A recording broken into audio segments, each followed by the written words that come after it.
नमस्कार दोस्तों इन दिनों बावजूद सभी विरोधाभासों और विसंगतियों के, इन सब के बावजूद साहित्य चर्चा में बना हुआ है। चाहे वो लाहौर का अलहमरा थिएटर हो, या हमारे चंडीगढ़ के बहुत सारे संस्थान हों, या फिर दिल्ली के गलियारे हों, या फिर असम साहित्य परिषद और तमिलनाडु में अर्थात विशेष रूप से चेन्नई में जो साहित्यिक संस्थाएं हैं, उन सब में इन दिनों में समारोह आयोजित किसी न किसी रूप में हो रहे हैं।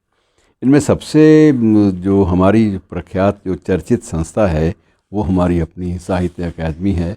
और हमारी साहित्य अकादमी हर वर्ष मार्च में अपना वार्षिक सम्मेलन आयोजित करती है, और इस बार विशेष चर्चा का विषय वहाँ अध्यक्ष और उपाध्यक्ष के चुनाव को लेकर एक चर्चा का केंद्र वहाँ पर बना हुआ है। ये चर्चा का केंद्र भी है कि इस बार ये साहित्य अकादमी का स्वरूप क्या बनेगा।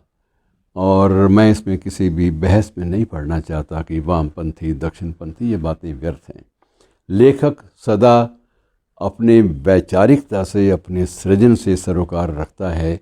वो समकालीन इतिहास, समकालीन सोशियो इकोनॉमिक आर्थिक सामाजिक व्यवस्था और समकालीन परिस्थितियों से बाकायदा प्रभावित होकर बात कहता है, और बात कहने की उसकी अपनी शैली, अपना अंदाज़ होता है।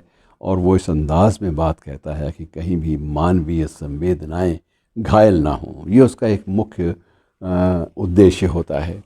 और इसी प्रकार से साहित्य अकादमी जो केंद्र की है, ये दिल्ली में स्थित है।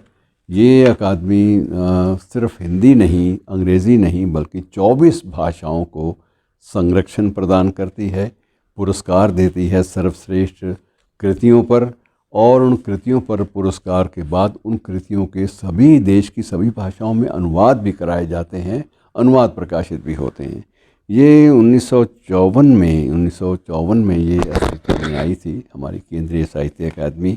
और इसके अलावा मित्रों, असम साहित्य सभा गुवाहाटी में स्थित है, और ये भी अपनी जगह पे बहुत ही ठोस काम कर रही है।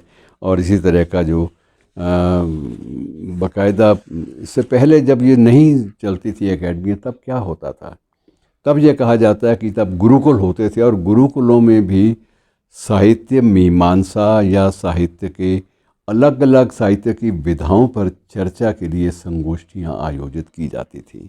और इसी प्रकार से कलकत्ता में भी एक सोसाइटी है जो बाकायदा माइकल मधुसूदन ने बाकायदा इस एकेडमी की स्थापना की थी।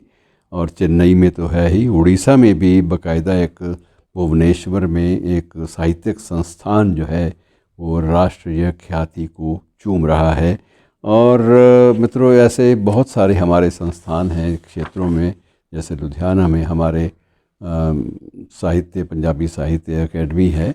तो ये बहुत सारे ऐसे संस्थान हैं जो ठोस कार्य लेखन के क्षेत्र में, सृजन के क्षेत्र में, क्रिएटिविटी के क्षेत्र में बाकायदा कर रहे हैं। और हमारे लिए एक नई संभावनाएं जो हैं, उज्जवल भविष्य की, सारे अंतर्विरोधों के बावजूद उज्जवल भविष्य की संभावनाएं बाकायदा उजागर हो रही हैं। धन्यवाद।